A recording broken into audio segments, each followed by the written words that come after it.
하나님의 은혜와 평강 오늘 예배하는 모든 분들에게 함께 하시기를 주님의 이름으로 축원합니다. 지금 우리 고국은 광장민주주의를 공부하고 있습니다.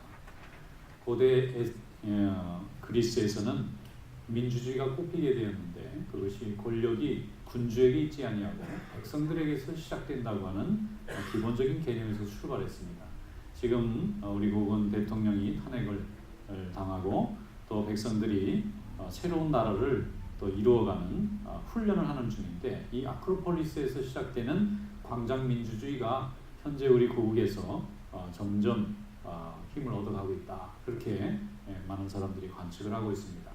많은 사람들이 시위를 하러 시내에 나왔는데, 다른 나라의 시위는 화염병이 날아다니고 돌이 날아다니고 또 뭐 가스탄이 터지고, 과거의 시위라는 건 그렇게 되어 있습니다. 그런데 지금은 경찰이 그렇게 진압하지도 않고 또 뭐 돌을 던지거나 무엇을 부수려고 하면은 시민들이 용서를 하지 않습니다. 하지 못하게 하고 자기의 의견을 이렇게 소리로 얘기하거나 아니면 모임으로 얘기하거나 상당히 성숙한 민주주의를 배워가고 있습니다.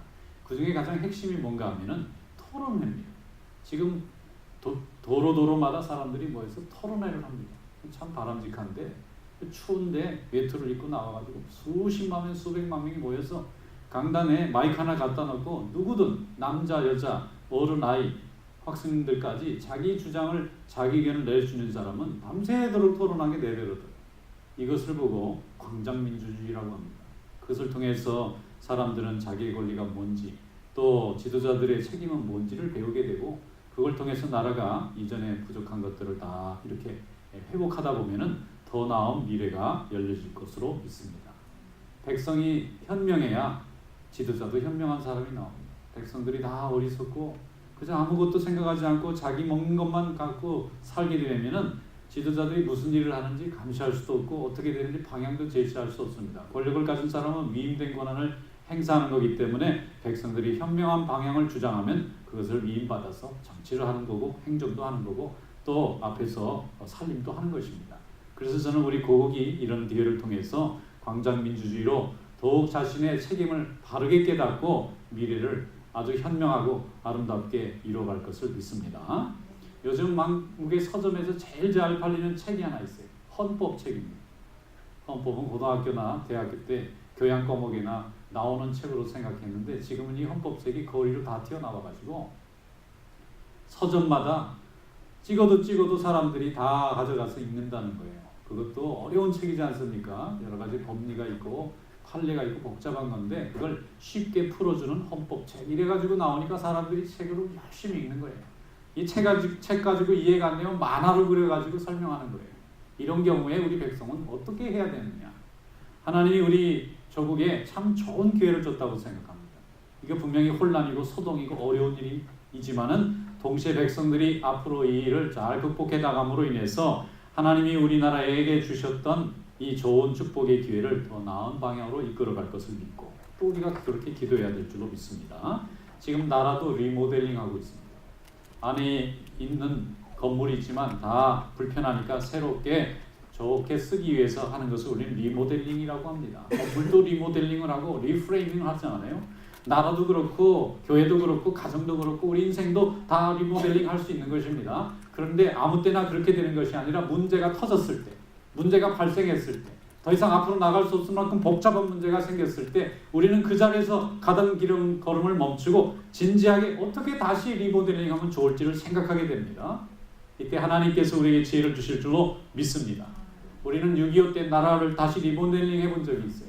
나라가 완전히 잿더미가 되었을 때에, 먹고 살 수 있는 시장조차도 없어졌을 때에 우리는 다시 한번 리모델링 하는 데 성공했어요. 1960년 4.19가 일어났을 때 사람들은 권력을 어떻게 나눠야 되는지 리모델링을 했어요. 왕이 통치하던 시대를 500년이나 지나고 일본 사람들이 통치하던 시대 35년을 지난 다음에 우리는 우리 자신을 어떻게 통치해야 되는지도 몰랐습니다. 그래서 우리는 민주주의라는 것을 배워서 리모델링을 했어요. 이제 올해 우리는 또 새로운 리모델링을 시작하고 있습니다. 그래서 우리가 기도 많이 해줘야 돼요. 우리 자신이 또 바른 생각을 가져야 돼요. 예수님이 이 땅에 오실 때도 세상은 소란했습니다. 그리고 예수님이 예루살렘에서 이 베들레헴으로 오셨다고 동방 박사가 예루살렘을 찾아왔을 때 예루살렘 성이 큰 소동이 났습니다. 왜냐하면 그 당시에는 로마가 지배하던 세상이고 헤롯이 유다를 다스리던 시절이었습니다. 그런데 새로운 왕이 났다고 하니까 큰 소동이 났어요. 이 소동 때문에 사실 어린아이들이 많이 죽임을 당했습니다. 이 소동 때문에 사실 예수님은 애굽으로 피신을 하셔야 됐었고, 이 소동 때문에 많은 사람들이 줄을 다시 서야 되는 거 아닌가 하고 큰 이 정치적인 혼란이 일어났습니다. 그런데 그 일로 인해서 이 세상에는 예수 그리스도의 복음이 이루어지게 된 줄로 믿습니다. 오늘 본문 말씀을 한번 다 같이 열어보겠습니다. 마태복음 2장 1절에서 3절 말씀입니다. 함께 읽겠습니다. 헤롯 왕 때에 예수께서 유대 베들레헴에서 나심에 동방으로부터 박사들이 예루살렘에 이르러 말하되 유대인의 왕으로 나시니가 어디 계시냐? 우리가 동방에서 그의 별을 보고 그에게 경배하러 왔노라 하니 헤롯 왕과 온 예루살렘이 듣고 소동한지라. 디스터벤스가 일어났어요. 사람들이 난리가 났어요. 헤롯 왕만 잘 줄 서고 따르면 아무 문제가 없던 시절이었습니다. 로마에게 속국으로 그저 순종하고 대들지 않고 세금만 잘 갖다 바치면 아무 어려움이 없이 살던 시절이었습니다. 거기에 터잡은 사람들은 이 세상이 바뀌기를 원하지 않았을 겁니다. 헤롯의 권력에 의지한 사람들은 헤롯이 그냥 있었으면 좋겠다는 생각을 했을지도 모릅니다. 그런데 예수님이 탄생하셨어요. 그 역사의 한가운데 시간을 찍고 영원하신 하나님이 인간의 역사에 개입하셨어요. 아기 예수의 모습으로 나타났습니다. 이것을 깨달은 멀리 있던 동방박사들이 별을 보고 이 땅에 구세주가 온 것을 알고 예루살렘을 찾아와서 이곳에 유대인의 왕으로 나신 이를 경배하러 왔나라는 말을 전했습니다. 헤롯은 깜짝 놀랐습니다. 자기의 권력에 경쟁자가 생긴 줄 알고 두려워했습니다. 불안했습니다. 온 학자들 다 모아놓고 당장 성경 공부를 시켰습니다. 우리는 성경 공부하면 다 은혜 받는 줄을 생각하지만 마귀 역사가 성경 공부하면은 하나님의 역사를 막고 마귀 역사가 나타나는 쪽으로 성경을 공부할 수 있습니다. 성경을 지식으로 대하면 생명을 죽이는 지식이 되고 성경을 믿음으로 대하면 생명을 살리는 지식이 되는데 헤롯 왕이 율법학자들, 성경학자들을 다 모아놓고 그리스도가 어디서 나는지 장소를 빨리 알아내라 했습니다. 그랬더니 미가서에 베들레헴이라는 곳이 나타났어요. 베들레헴에 그리스도가 난다는 걸 알았습니다. 헤롯 왕도 거기 있는 학자들도 유대인들도 그리스도가 이 땅에 오신다면 베들레헴에서 나신다는 걸 알면서도 아무도 경배하러 간 사람이 없었어요. 그들은 예수님을 경배하거나 그리스도를 경배할 뜻이 없습니다. 그저 자기의 세속적인 이익과 권력 앞에서 거기에 줄서기만 바쁜 거예요. 오직 경배하러 간 것은 오히려 이방인이었습니다. 유대 사람들 율법으로 평생 먹고 살고 그 안에서 살아가면서 날마다 예배드렸던 정작 유대인들은 아무도 그리스도가 나시고 장소까지 얘기해주고 찾아온 손님이 있었는데도 찾아간 사람이 아무도 없었어요. 그런데 이방인 동방박사들은 예물을 가지고 아기 예수를 찾아갔습니다. 그런데 하나님의 뜻에 순종해서 가는 이 동방박사들이 아기 예수 있는 것을 알고 나면 자기에게 알려달라고 가문일설로 속였습니다. 헤롯은 그 아기를 죽이려고 장소를 알아보는 거였고 동방박사들은 경배하려고 그 자리를 알아보려고 하는 거예요. 지금도 예배하는 자들은 하나님 앞에 경배하기 위해서 예배를 드리지만 예배를 회방하고 영적인 역사를 죽이려는 사람은 반대로 그렇게 성경을 보는 것입니다. 결국 동방박사들이 찾아냈습니다. 예수님께 경배하고 정말 순진하게도 헤롯에게 돌아가서 왕이 와서 이렇게 경배하면 더 좋겠구나 생각하고 돌아가려고 했어요. 그때 하나님께서 성령으로 꿈의 현몽에서 다른 길로 돌아가라고 알려줬습니다. 돌아가면 박사들도 죽는 길이고 예수도 죽는 길입니다. 하나님이 그렇게 내버려 두실 일이 없잖아요. 그래서 피해서 가게 했습니다. 그 후에 헤롯이 기다리다가 너무 오래 지체되니까 속은 줄로 알았어요. 그래서 베들레헴 지경에 2살 아래 사내 아이만 골라서 다 죽이라고 했습니다. 영아 살해령이 떨어졌어요. 집집마다 어린아이들이 다 끌려나가서 죽임을 당하는 무서운 사건이 벌어졌습니다. 그리고 하나님께서는 마리아의 남편인 요셉, 예수님 육신의 아버지였던 이 요셉을 통해서 애굽으로 피신하라고 길을 열어줬습니다. 아마 요셉이 생각할 때는 이 베들레헴에서 잠깐 갈릴리나 아니면은 저 베단이나 그 광야 같은 쪽에서 좀 숨어 있으면 되겠거니 생각했는데 하나님의 계획은 그게 아니었습니다. 헤롯의 권력이 통치가 미치지 않은 아주 먼 나라로 가라는 거예요. 그래서 이민 간 겁니다. 예수님은 평생 다른 나라에서 살아본 적은 없지만 아기 때 애굽에 가서 자랐어요. 그리고 나중에 조금 걸을만 할 때 다시 이 갈릴리 나사렛으로 돌아오게 된 것입니다. 그래서 예수님이 도망쳐서 애국으로 가셔서 살아났기 때문에 하나님의 역사가, 이 복음의 역사가, 구원의 역사가 이루어진 줄로 믿습니다. 그래서 역사는 두 가지로 나누지 않습니까? AD와 Before로 나누잖아요. Before Christ, 그 다음에 AD는 Anno Domini로 나누지 않습니까? 예수님 이전의 역사와 예수님 이후의 역사가 완전히 다르다는 거예요. 예수님 이전의 역사는 구원이 없습니다. 그러나 예수님 이후의 역사는 구원이 있고 우리에게 그 구원이 지금도 임하고 있는 줄로 믿습니다. 세상은 항상 소란합니다. 그리고 무언가 한 가지를 새로 시작하려면 소동이 일어납니다. 왜냐하면 악한 것도 편안한 걸 좋아하고 선한 것도 편안한 걸 좋아합니다. 편안한 상태로 두면 이것이 악한지 선한지 알 길이 없어요. 그러나 그것을 움직이고 찢고 새로운 역사가 시작이 되면 소란이 일어납니다. 시끄럽습니다. 다투는 사람이 있고 죽는 사람이 있고 망하는 사람이 있고 응하는 사람이 있습니다. 이 변화와 변동의 시기에 하나님께서는 하나님의 역사를 이 땅에서 이루어가실 줄 믿습니다. 그러므로 소동이 일어날 때 분명히 불안하고 어렵고 고통스럽지만 우리 예수 믿는 사람들은 하나님께서 새로운 역사를 이루어가실 것을 믿고 창조적이고 생산적인 미래를 바라보면서 오늘 여러분 기도할 수 있는 성도들이 될 수 있기를 축원합니다. 출애굽기에 보면은 모세가 바로 왕에게 가서 내 백성 이스라엘을 풀어달라 했습니다. 바로는 너무 어이가 없었습니다. 누구도 이 바로의 권력에 대항하는 사람이 그 고대에는 없습니다. 세계 최고의 최강의 국가의 왕이었기 때문에 그렇습니다. 그의 말 한마디면 사람을 수십만 명 죽일 수도 있고 살릴 수도 있는 권세를 가진 자 앞에 아무 능력도 없고 지팡이 하나만 든 사람이 나타나서 내 백성 300만 명을 밖으로 보내달라고 하니까 무시했습니다. 심지어는 아마 불쌍하게 생각했을 겁니다. 정상이 아니구나 하고 생각했을 겁니다. 그런데 결국은 어떻게 됐습니까? 하나님께서 바로의 애국은 흔드셨어요. 흔들어대기 시작했습니다. 10가지 재앙이 임했습니다. 마지막 재앙은 왕의 첫째 아들인 세자로부터 백성의 필부의 자식인 첫째 아들까지 다 첫째 아들이 죽는 그런 무서운 재앙이 임했습니다. 그리고 그들은 출애굽에 성공하였기에 되었고 430년 동안 한 번도 바깥으로 나가볼 생각도 해보지 않았던 히브리 백성들은 출애굽을 하였고 40년 후에는 가나안 땅에 이스라엘이라고 하는 나라를 세우는데 성공했습니다. 하나님은 역사를 이렇게 이루시는 줄로 믿습니다. 하나님이 1, 2년 계획하시는 게 아닙니다. 수백 년, 수천 년을 계획하십니다. 그리고 우리가 어떻게 쓰임받을지 우리도 알지 못합니다. 미가서 4장 4절에 말씀하기를 이는 율법이 시온에서부터 나올 것이요 여호와의 말씀이 예루살렘에서부터 나올 것임이라 그랬습니다. 율법이 시온에서 나오고 예루살렘에서 하나님 말씀이 나오는데 이게 무슨 말입니까? 미가라는 선지자가 있습니다. 미가라는 선지자는 북왕국 이스라엘에서 활동한 선지자인데 이 사람은 주로 궁궐에서 귀족들에게 복음을 전한 선지자입니다. 이 선지자가 하나님 앞에 말했어요. 나라가 망한 다음에 후회하지 말라는 거예요. 나라가 있을 때는 그들은 방탕하게 살았습니다. 또 성전이 예루살렘에 우뚝 서 있을 땐 예배도 안 했습니다. 그들은 예배하는 백성이었고 하나님을 섬기는 백성이었기 때문에 하나님이 나라를 세워주시고 성전도 세워주셨는데 정작 얻고 나서는 방만해졌습니다. 자만해졌습니다. 아무도 우리가 이 하나님 앞에 이 성전을 가지고 있는 한 어느 나라도 우리를 침범하지 못할 거라고 성전 건물만 믿고 예배는 안 드렸어요.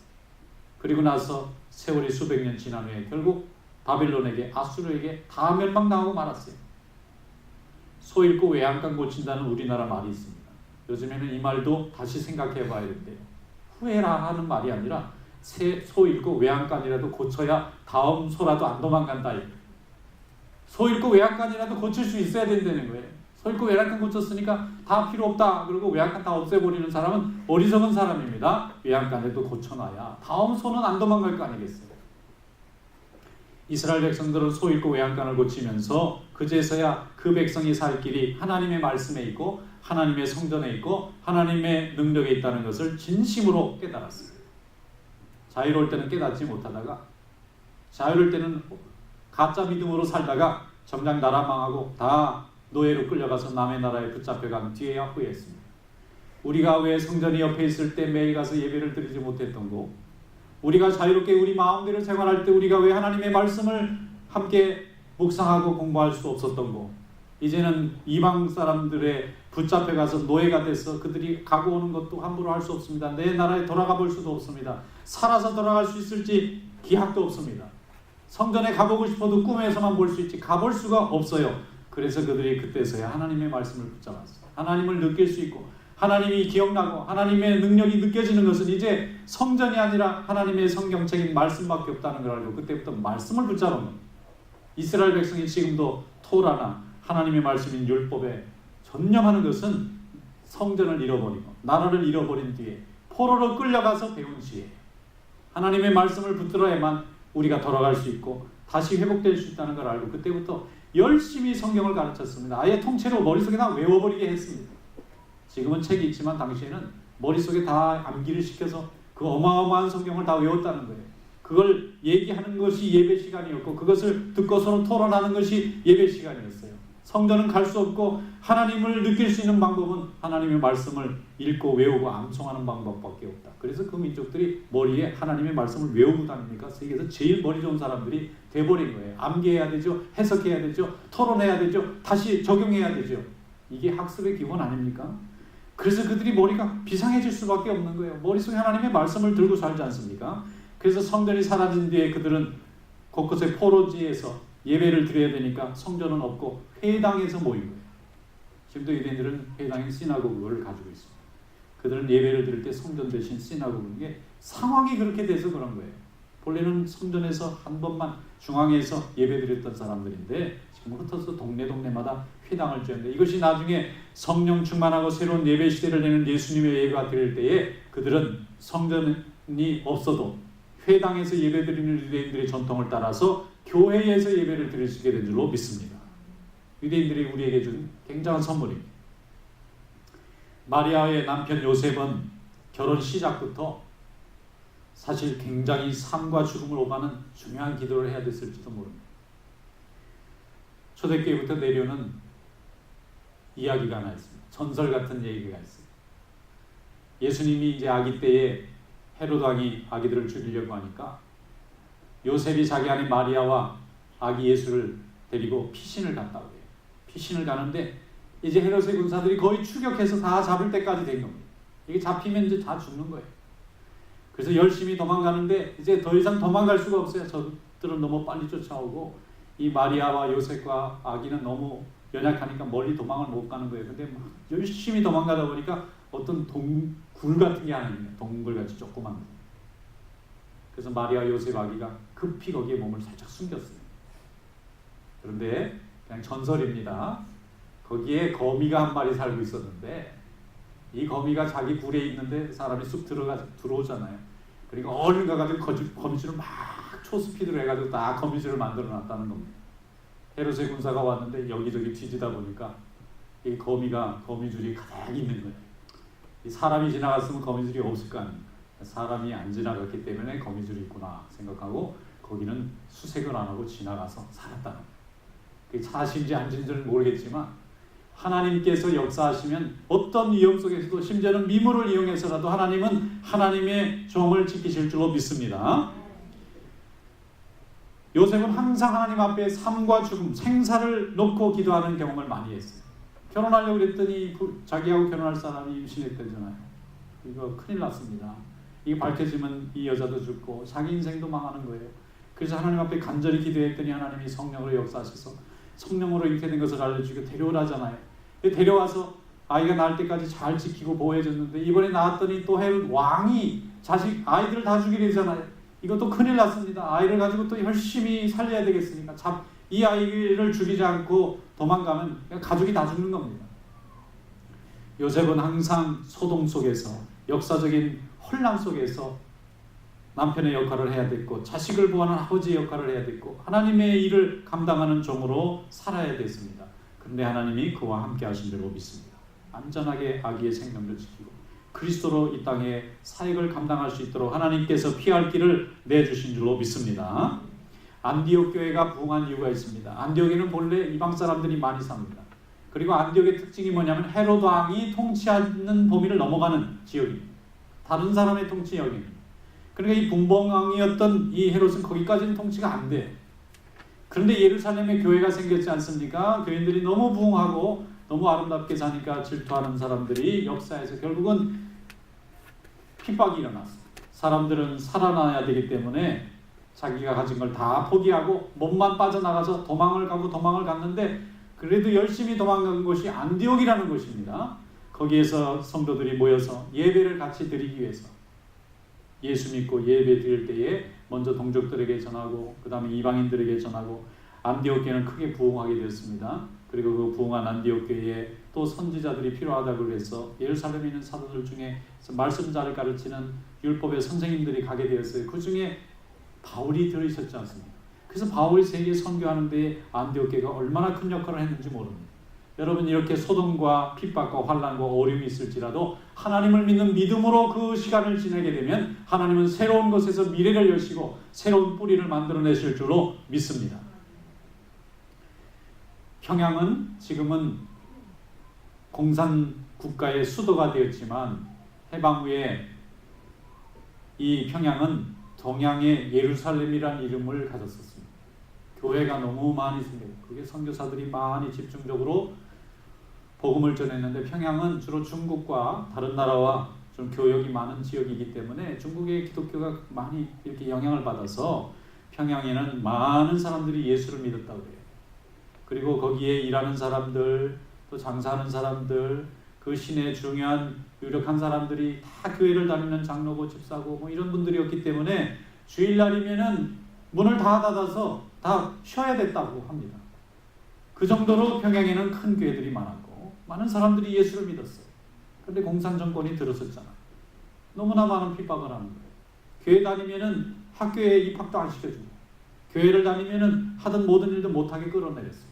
그러니까 5년 동안 유교가 나기까지 1945년부터 50년까지 예수 믿는 사람들이 온갖 핍박을 공산체에서 당하다가 결론을 내렸어요. 여기서는 우리가 살아갈 수가 없구나. 아무리 애를 써도 우리가 살 길이 없구나. 그런데 유교가 나지 않습니까?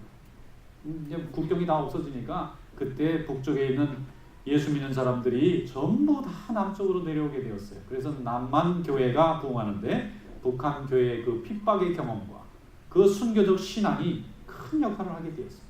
그래서 세계적인 교회가 이루어질 때에 이 핍박당하는 성도들의 이 믿음이 하나님께 크게 쓰임받게 된 줄로 믿습니다.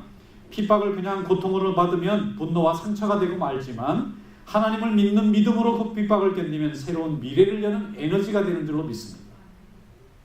이사야 40장 4절에 말씀합니다. 골짜기마다 도두어지며 산마다 언덕마다 낮아지며 거르지 아니한 것이 평탄하게 되며 험한 것이 평지가 될 것이요 여호와의 영광이 나타나고 모든 육체가 그것을 함께 보리라. 이는 여호와의 입이 말씀하셨느니라. 하나님께서 우리와 함께 하십니다. 그 어수선하고 복잡한 것이 평평하게 된다는 거예요. 고르게 된다는 것입니다. 하나님의 영광이 나타나고 인간의 육체가 그것을 하나님을 보고 찬송하는 날이 나타나게 될 줄로 믿습니다. 예수 그리스도의 오심은 세상의 모든 역사를 새롭게 만드는 새로운 힘이었습니다. 모든 것을 다 고르게 만드는 구원의 역사였어요. 죽음과 심판밖에 없는 인류에게 구원과 영생의 길이 예수님의 오심으로 세상은 소란해졌지만 열려지게 된 줄로 믿습니다. 이것으로 인해서 하나님의 영광 받으신 줄로 믿습니다. 어떤 분이 병원에 갔더니 의사가 병에 걸렸다고 결론을 내려줬어요. 큰일 났습니다. 이 병을 그냥 안고 살면 오래 살 수가 없습니다. 지금부터 치료에 전념하시고 생활 습관이나 먹는 음식도 이제 조심해야 됩니다. 이분이 집에 가서 잠을 잘 수가 없는 거예요. 자기는 건강하다는 자신이 있는데 아니 내가 이런 병에 걸렸다니 도저히 믿을 수가 없는 거예요. 그런데 모든 검사의 수치가 자기가 병에 걸린 게 분명합니다.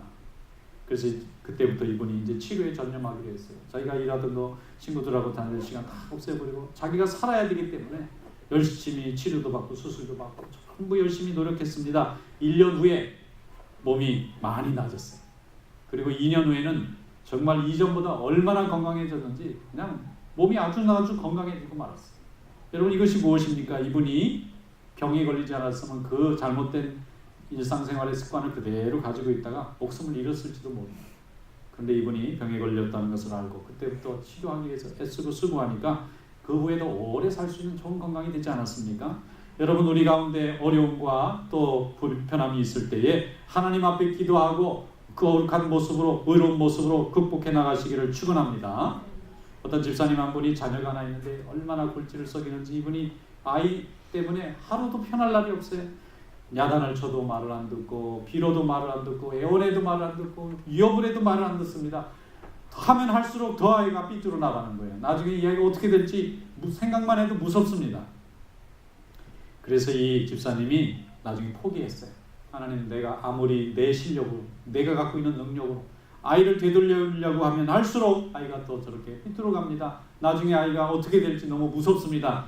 그래서 하나님 앞에 기도하기 시작했어요. 다 내려놓고 기도했습니다. 날마다 하루에 그 많은 시간을 자녀를 위해서 기도했습니다. 그 자식이 회개하고 돌아오기를 기도했어요. 그리고 나서 세월이 많이 지났습니다. 아이가 이제 회복이 됐어요. 마음이 분노가 내려갔는지 편안해졌습니다. 그리고 어머니가 원하는 대로 정말 착한 자녀가 되었어요. 그런데 이 집사님이 하는 얘기예요. 아이가 집에 그냥 가만히 앉아서 밥만 먹어도 감동이 된대요. 참 이상하죠. 예전에는 밥만 먹어도 그냥 뒤통수가 미웠는데 아이가 집에 와서 아무 일도 안 하고 밥만 먹고 가만히 있는데도 너무 좋다는, 너무 감동, 너무 감사하고.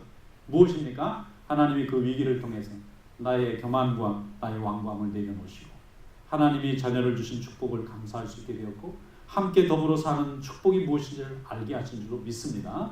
여러분, 이것이 하나님이 우리에게 주시는 축복인 줄로 믿습니다. 이사야 40장 31절에 말씀하기를 여호와를 앙망하는 자는 새 힘을 얻으리니 독수리가 날개치며 올라감 같을 것이요 다른 박지라 해도 곤비하지 아니하였고 걸어가도 피곤하지 아니하리로다. 하나님이 함께 하시는 모든 것이 새로운 힘으로 하나님이 변화시켜 주시고 우리를 동행해 주실 줄로 믿습니다. 이 믿음으로 오늘도 승리하는 그런 우리 성도들이 되시기를 주님의 이름으로 축원합니다.